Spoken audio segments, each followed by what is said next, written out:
한국은행이 오늘 금융통화위원회를 열어 기준금리를 결정합니다. 일단 금리는 동결 가능성이 큰데요. 관심은 경제 성장률 전망치를 수정할지에 쏠리고 있습니다. 네, 관련해서 전문가와 자세한 이야기 나눠보겠습니다. 한국경제산업연구원 김광석 경제연구실장입니다. 어서 오세요. 어서 오십시오. 네, 안녕하세요. 실장님, 아무래도 이번 금통위에서는 금리 동결 쪽으로 가닥이 잡히고 그런 결정이 나오겠죠? 네, 이주열 청재의 지속적인 발언도 그렇고 네. 시장에서의 예측도 그렇고 또 어떻게 보면 기준금리를 올리고 내리고 하는 결정 자체가 예. 거의 1년에 한 번 인상을 해왔기 때문에 네. 그리고 그 인상한 지 얼마 안 됐기 예. 때문에 인상 인하 동결이라는 새로운 어떤 방향으로의 전환 이런 것은 어렵지 않을까, 동결이 거의 확실시되지 않을까, 이런 식으로 생각을 하고 있습니다. 네. 네. 자, 그러면은 금리는 이제 동결 전망이 우세한 상황이고 이제 시장의 관심은 한은의 수정 경제 전망인데 경제 전망치 어떻게 보십니까? 유지할 거라고 보세요? 지금으로서는 수정 경제 전망치가 유지될 것으로 생각을 네. 하고 있습니다. 네.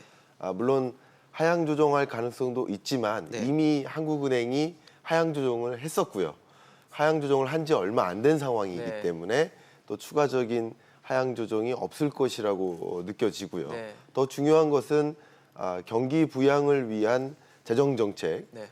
이제 물론 추경을 이제 재정 정책이라고 분류하기는 어렵겠지만 네, 네. 정부의 예산을 쓴다는 측면에서 재정 정책의 한 큰 어떤 광의의 의미에서 분류를 한다면 네. 재정 정책으로 이제 정부 지출이 6조 원 이상 이제 투입이 된다 그러면 네. 역시 경제 성장률이 하향 조정될 가능성이 낮아지는 거죠. 그러니까 네. 추경이 전제된 경제 전망이기 때문에 네. 아무래도 전망치를 하향 조정할 가능성이 상대적으로 낮아졌다 이렇게 판단 내려집니다. 네. 그럼 오늘 한은의 수정 경제 전망에는 이제 추경 아직 편성된 건 아니지만 네. 추경도 어느 정도 감안된 결정이 나올 것이다. 그렇죠. 민간경제연구소들 같은 경우는 예. 추경을 전제로 해서 예. 경제 성장률이 몇 %가 될 거다라는 식으로 전망하는 경우도 있어요. 네. 근데 한국은행 같은 경우는 그런 식으로는 전망치를 제시하진 않지만 네. 예를 들면 보고서상에 네네. 그런 문구가 나오지 않을 가능성은 있지만 네네. 그게 어느 정도 전제가 된 것이다라고 보고 경제 성장률이 크게 하향 조정될 필요가 없다. 예를 들면 추가 경정 예산이 집행되지 않을 거라면 네. 2.6%가 아니라 2.5% 정도로 하향 조정할 수도 있는 거지만 네. 그래도 그게 거의 가시적으로 확정되어 가는 모습이기 때문에 그 추경의 효과가 이미 반영되면서 성장률 전망치가 하향 조정될 필요까지는 없지 않겠느냐 하는 그런 분석이 대부분이라고 볼 수 있습니다. 네. 물가 같은 경우는 이제 내려갈 것이다라는 가능 전망치들이 나오고 있는데 네. 물가는 공급층 요인도 있고 수요 부진까지 이어지면서 저물가 흐름이 이어지고 있는 상황이란 말이죠. 근데 사실 마트나 시장 가보면 소비자들이 저물가다 이렇게 네. 느끼진 못하시는 것 같아요. 네, 그래서 네. 왜 이런 저물가 흐름이 이어지고 있는지를 네. 좀 자세히 설명 좀 해주십시오. 일단은 수요 부족이라고 볼 수 있겠습니다. 네. 여러분이 만약에 상점에서 물건을 파는 상인이라고 생각해 본다면 네. 물건이 안 팔려요.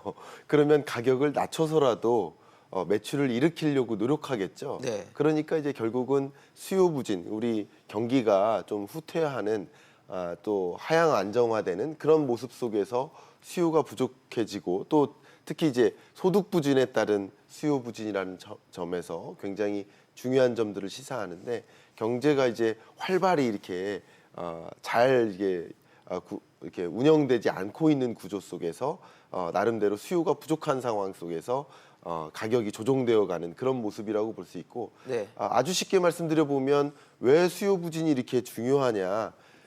매출액이라고 한다면 네. 상점이 지난 한 달 매출액이 100만 원이에요. 근데 10만 원짜리를 10개 팔았단 말이에요. 네. 근데 가격이 떨어져요. 떨어져서 5만 원짜리를 20개 팔아도 매출액이 유지되는 수준밖에 안 돼요. 결국은 가격이 떨어지면 물가가 하락하면 경제가 회복되기 굉장히 어려운 구조다라는 측면에서 이 저물가 문제도 굉장히 심각한데 한국은행이 생각하는 최적의 물가, 목표 안정 물가 제도를 띄고 있는 한국은행의 기준금리 의사 결정도 물가 성장률을 2%를 가장 바람직한 물가 상승률이라고 보고 있는데 네. 지금 제시된 그래프에서 보신 것처럼 1.4% 정도밖에 안 됩니다. 그러니까 이 물가 상승률이 너무 저조하니까 경기 부양 효과가 굉장히 미진한 거죠. 결국은 물가 상승률을 2% 수준에 좀 맞게 끌어올리는 그런 노력이 필요한데 네. 그래서 기준금리 인하가 필요한 것이 아니냐. 금리를 인하해서 적정한 물가 2% 정도로 올려야 되는 것이 아니냐 하는 그런 분석들이 많이 있습니다. 그런데 또 물가를 올리기 위해서 금리를 내리는 과정에서 또 통화 불안까지 연결될 수 있기 네. 때문에 주로 이제 외국인 자금의 유출이죠. 이런 문제가 또 우려가 되기 때문에 금리는 인상하거나 인하하는 어떤 새로운 방향으로의 전환이 어렵고 동결을 유지하는 과정 속에서 이런 저물가를 어느 정도 받아들여야 되는 상황이지 않을까 이렇게 생각이 됩니다. 실장님 말씀 들어보면 경제 활력이 좀 줄어드는 추세로 간다는 얘기인데 네. 그런 상황에서 성장률 전망치를 유지한다. 네. 좀 어떻게 보면 어폐가 안 있다는 생각이 좀 들거든요. 그러니까 이 정도의 2.6% 수준의 경제 성장률이 이미 저조한 흐름인데 네네. 이 2.6%라는 전망치가 나름대로의 관측이 지난 전망치와 크게 다르지 않다는 거죠. 그러니까 지난 1월에 했었나요? 그렇죠. 네. 1월에 전망치를 제시했을 때도 예. 2019년 경제가 그렇게 좋지 못하다 2.6%라고 봤는데 그 기조가 거의 유지되는 상황이라고 보는 거고 만약에 추경이 편성되지 않으면 지금 기조가 특히 1분기가 굉장히 안 좋았습니다. 네. 수출도 부진하고 투자도 계속 부진하고 그렇죠. 뭐 여러 가지 여건에서 부진이 계속 이어졌기 때문에 네.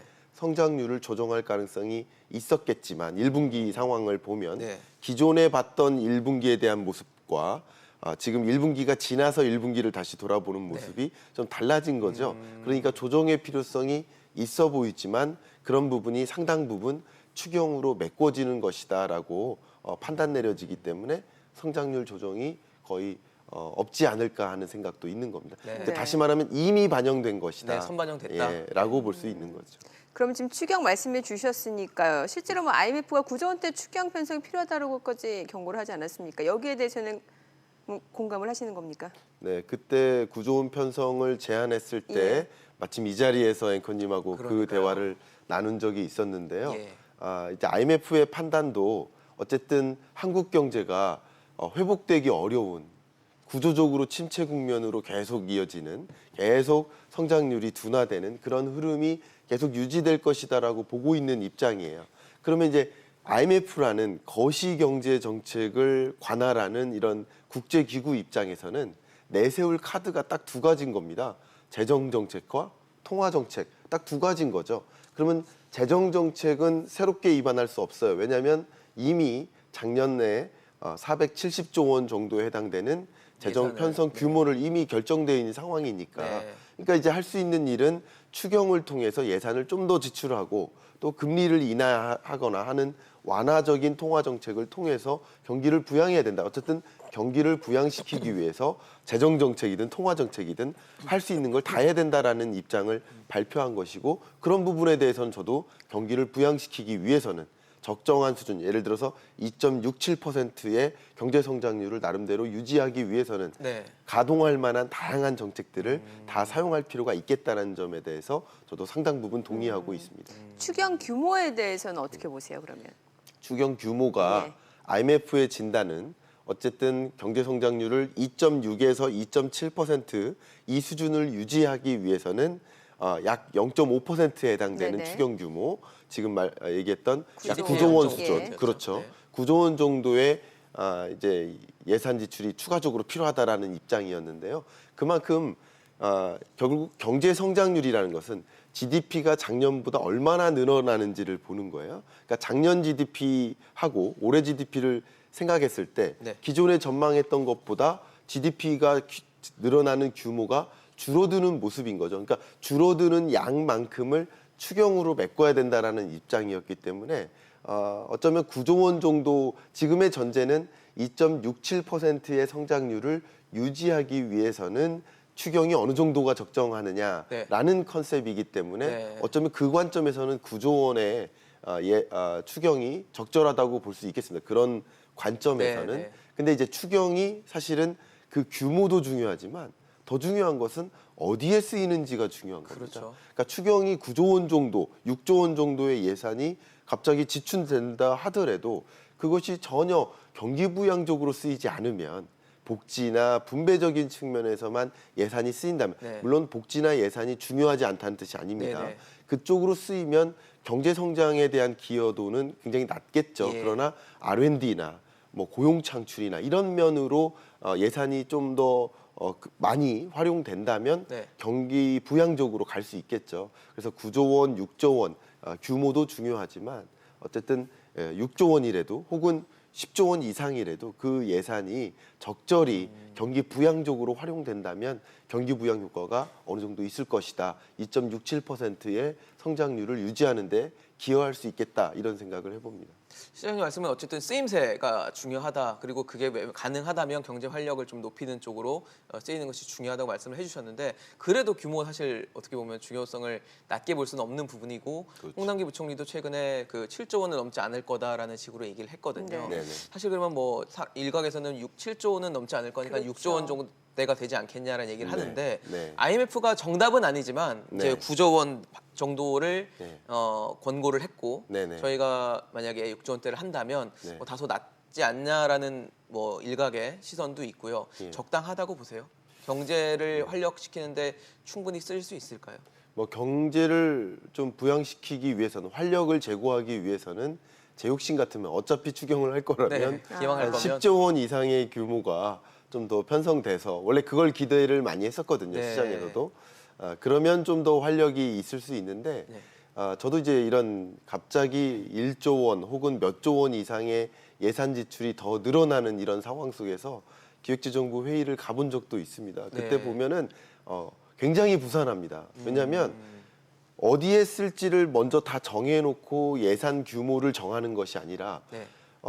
재정 지출 규모를 먼저 정해놓고 1조 원 아. 증액이다 해놓고 그럼 이걸 어디다 쓸지를 고민하는 그런 방식의 정책 결정도 총액을 정하고 많이 나눈 있어요. 분배를 하는 식이죠. 저도 예를 들면 소상공인 진흥기금을 1조 원 증액하는 액션을 취할 때 그럼 1조 원을 도대체 어디다 쓰느냐 위에서는 1조 원을 쓰라고 했는데 1조 원을 도대체 어디다 쓰느냐 하는 회의를 한 적도 있어요. 그러면 도대체 여러분 한번 생각해 보세요. 1조 원을 도대체 어디다 씁니까?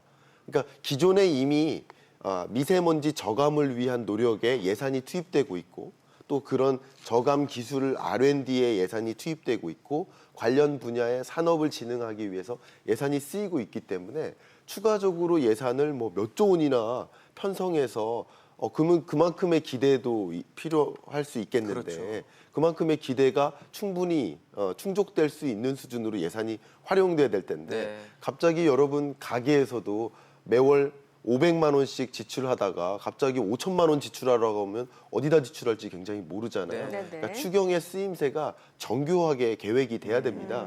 그런 과정에서 이제 여야 간의 갈등도 있을 수 네. 있는 거죠. 그렇죠. 그런 이야기가 또 한참이고요. 네네. 네, 그런 관점에서 규모가 당연히 중요합니다. 네네. 그런데 경기 부양적인 것보다도 아마도 여야 간의 갈등을 또 우려하는 그런 부분도 있기 때문에 그렇죠. 조금 IMF가 권고한 수준보다 낮은 수준으로 지금 이야기 나오는 것이 아닌가 그런 생각도 한번 해봅니다. 네. 네, 자 재정 정책에 대해서 이야기를 나눠봤고 통화 정책 일단은 오늘은 이제 금리 동결을 예상을 해봤으니까요. 네. 연내 통화 정책 방향에 네. 대해서 좀 얘기를 해볼게요. 지금 네. 한국은행 이미 충분히 완화적인 정책 기조를 이어가고 있다라고 입장 스탠스를 밝히는 것 같아요. 네. 그래서 대부분의 채권 전문가들도 연내에는 금리 변동이 없을 것으로 전망을 했거든요. 어떻게 네. 보십니까? 저도 강하게 그렇게 믿고 있습니다. 예. 왜냐하면 이미 완화적인 것이다라는 거죠. 네. 세계적인 그런 금리 동향과 우리나라만의 금리가 중요한 것이 아니고 그렇죠. 세계 금리와 비교, 특히 미국 금리와 비교하는 것인데 미국이 지금까지 금리 인상을 계속 추진해온 그런 과정 속에서 우리는 금리 인상 액션이 네. 두 번밖에 없었거든요. 그러니까요. 미국이 그렇게 8번, 9번 해오는 동안. 그러니까 이미 완화적인 것이다라는 상대적으로 네. 그런 표현을 한 것이고 미국이 금리 동결을 계속 유지한다라는 전제하에서는 반대로 금리 인상 필요성이 없는 거예요. 감사한 일이죠. 그렇죠. 경기 부양적으로 금리 동결을 유지해도 되는 거죠. 네. 어쩌면 인하를 해도 되는 상황이 연출되는 것이라고 볼 수 있겠지만 상대적으로 금리를 인하했을 때 또다시 우려되는 것들이 있기 때문에 그래도 동결을 유지해 가면서 네. 또 재정 컨셉에서 재정 정책 컨셉에서의 정책들이 많이 이 경기 부양적으로 활용이 되기 때문에 통화 정책은 좀 통화 안정에 좀 신경을 쓰면서 경기 부양보다는 통화 안정에 신경을 쓰면서 네. 동결을 계속 유지해 나가지 않을까 하는 것이 기본적인 그런 판단이라고 볼 수 있겠습니다. 네. 네, 알겠습니다. 오늘 김광석 실장이었습니다. 말씀 잘 네, 들었습니다. 감사합니다. 고맙습니다.